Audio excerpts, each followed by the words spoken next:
Jusqu'où iriez-vous par amour? Pour Aminata et Malik, l'amour ne se mesure pas en descendant, mais en résilience. Voici leur histoire. Aminata et Malik étaient mariés depuis 20 ans. Dans leur petit village africain, ils formaient un couple respecté, admiré pour leur amour solide. Mais un grand silence les entourait, un silence qui, pour les autres, était un cri assourdissant, ils n'avaient pas d'enfants. Cette absence d'enfants faisait d'eux l'objet de discussions et de chuchotements dans un milieu où la descendance représentait la continuité, la richesse et la fierté. Jour après jour, Aminata faisait face aux regards en coin, aux murmures des voisines au marché, aux conversations chuchotées qui cessaient dès qu'elle approchait. Le poids de cette pression, discrète mais persistante, se faisait sentir dans chaque regard échangé, chaque sourire forcé. Un jour, au cours d'un repas familial, les remarques se firent plus directes. La mère de Malik, d'abord hésitante, finit par exprimer son inquiétude. Aminata, cela fait 20 ans maintenant. Pourquoi n'as-tu pas donné de descendance à mon fils? Une femme, une vraie, doit donner la vie. Peut-être qu'il est temps de laisser Malik prendre une seconde épouse. Malik tenta de défendre sa femme, lui tenant la main sous la table et répondant calmement, « Maman, Aminata est tout pour moi. Enfant ou non, elle reste ma femme. » Mais, même lui, malgré son amour inébranlable pour Aminata, commençait à se sentir oppressé par les murmures incessants de la famille et des voisins. Il voyait la tristesse dans les yeux d'Aminata, une tristesse qu'elle essayait en vain de dissimuler pour ne pas l'attrister davantage. Plusieurs mois avaient passé depuis la discussion avec la belle famille, et Malik, qui avait toujours soutenu Aminata avec une détermination farouche, commençait à être gagné par l'incertitude. Les mots de ses proches le tourmentaient malgré lui, semant des doutes qu'il détestait, mais qui le rongeaient peu à peu. La pression sociale, subtile mais constante, lui rappelait la valeur qu'on accordait aux enfants, au prolongement de la lignée. Un soir, alors qu'il était assis seul sur le pas de leur maison, son ami de longue date, Moussa, vint s'asseoir à ses côtés.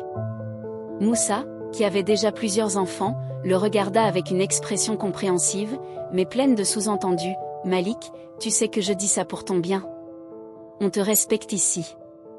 Mais les années passent, et on voit tous combien tu es attaché à Aminata. Pourtant, n'oublie pas que l'homme a le droit de prendre une seconde épouse. Ne laisse pas le poids d'une seule femme gâcher ta lignée. » Les mots de Moussa frappèrent Malik comme une gifle. Ils étaient le reflet de ce que les autres pensaient, mais aussi de ce qu'il tentait d'étouffer en lui depuis si longtemps.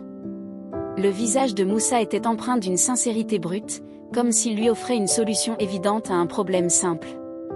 Pourtant, pour Malik, ce n'était pas si simple.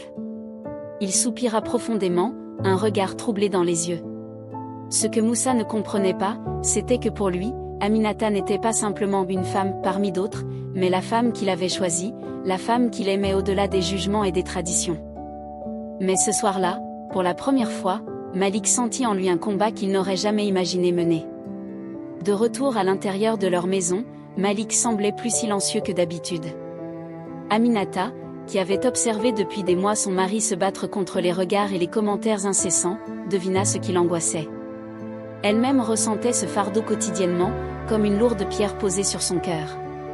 Et elle savait qu'à chaque remarque entendue, c'était elle qui était blâmée, elle qui portait le poids de cette stérilité aux yeux des autres.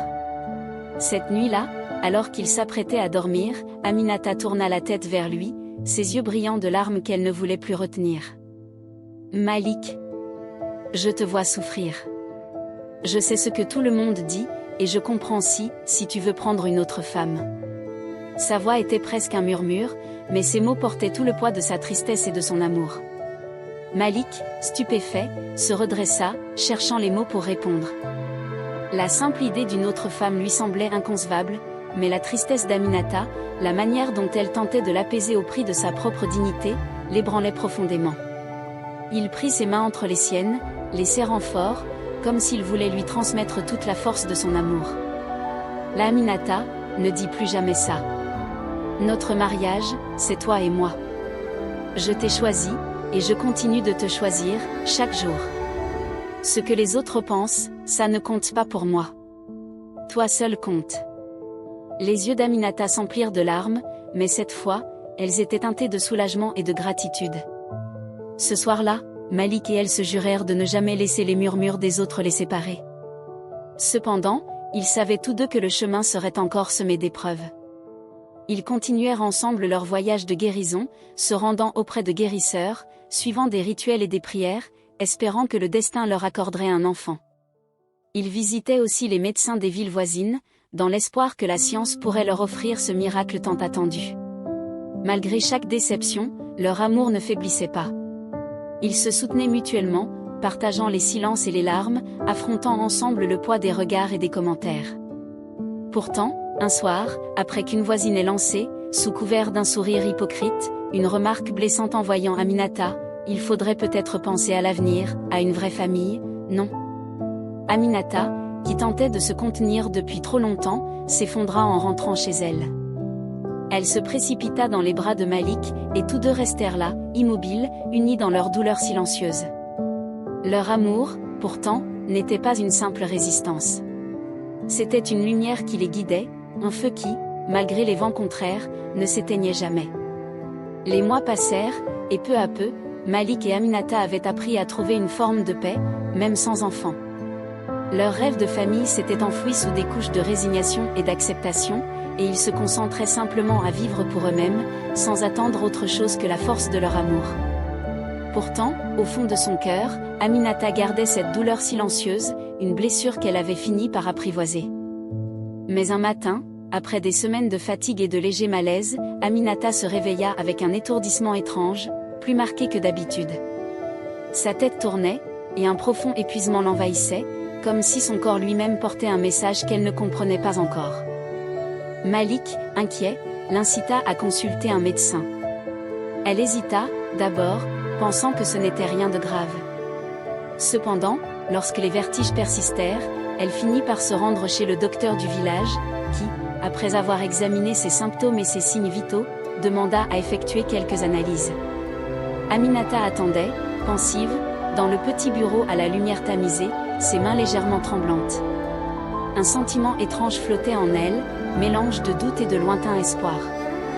Elle s'efforçait de calmer les battements précipités de son cœur, repoussant toute pensée prématurée. Le médecin revint, un sourire mystérieux aux lèvres, s'approcha doucement d'elle et, avec une infinie tendresse, lui annonça la nouvelle, « Aminata, vous êtes enceinte. » Le monde d'Aminata bascula. Elle sentit ses jambes faiblir sous elle, sa main cherchant à tâtons le bord du bureau pour se maintenir.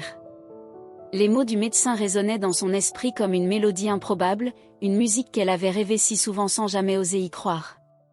Elle resta silencieuse, les larmes montant lentement à ses yeux, jusqu'à ce que, submergée, elle éclate en sanglots, un mélange de joie pure et d'incrédulité.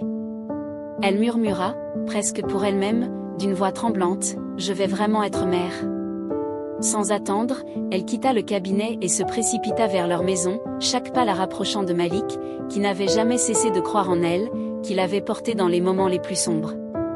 En franchissant le seuil de leur foyer, elle aperçut son mari, assis, l'air préoccupé, mais il se leva aussitôt en voyant l'expression sur son visage.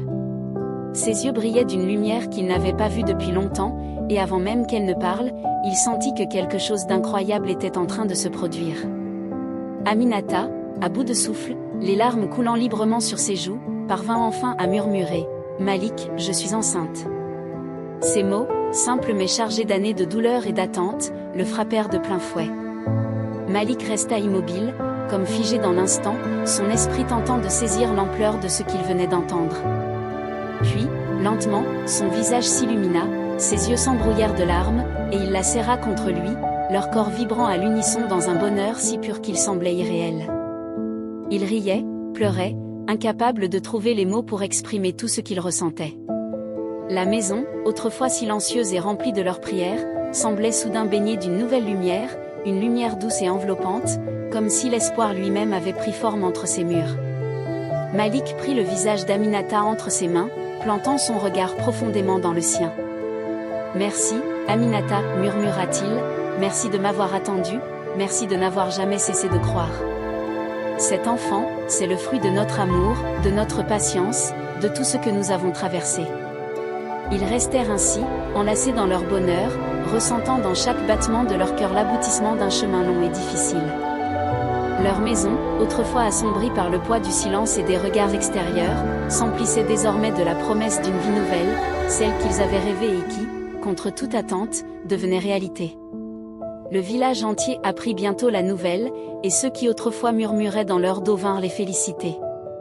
La mère de Malik, émue et honteuse de ses paroles passées, prit les mains d'Aminata avec un sourire timide. « Je te demande pardon, ma fille. » Aminata, dans un geste de bonté, accepta ses excuses d'un simple sourire. Elle savait que cette bonne nouvelle était bien plus grande que les mots blessants du passé. Dans les mois qui suivirent, Aminata et Malik purent enfin savourer la paix qu'ils méritaient. Ils avaient triomphé de toutes les attentes sociales, de toutes les remarques acerbes et des jugements. Après une grossesse entourée de précautions et de bénédictions, Aminata donne naissance à une petite fille. La nouvelle se répand comme une traînée de poudre dans tout le village, et voisins, familles, amis viennent offrir leurs félicitations. Le couple avait reçu tellement de cadeaux qu'ils n'auront pas acheté d'articles de bébé pendant plusieurs mois. Tout le monde était heureux. Pour Malik, ce parcours, aussi douloureux fut-il, lui apprit une vérité précieuse. La richesse d'un couple n'est pas seulement dans le nombre d'enfants, mais dans l'amour et la patience qu'ils partagent, même dans l'adversité. Un jour alors qu'ils se promenaient avec leur bébé, Aminata murmura « Parfois, l'attente est longue, mais elle rend la vie plus précieuse encore. » Ainsi, l'histoire d'Aminata et de Malik devint un exemple dans leur village, une leçon de patience et d'amour, rappelant à tous que le bonheur véritable se trouve dans le respect et la solidarité, bien au-delà des jugements et des attentes. Pour toutes les femmes qui rêvent d'être mères, leur histoire laisse un message d'espoir et de courage. Aminata a montré que le chemin vers la maternité peut être long et semé d'épreuves, mais elle a également prouvé que la valeur d'une femme ne se mesure pas uniquement à sa capacité à enfanter. Dans ce parcours, ce n'est pas le jugement des autres ni la pression de la société qui doivent dicter le bonheur, mais la conviction que chaque femme porte en elle une force unique et un amour précieux, qu'elle soit mère ou non.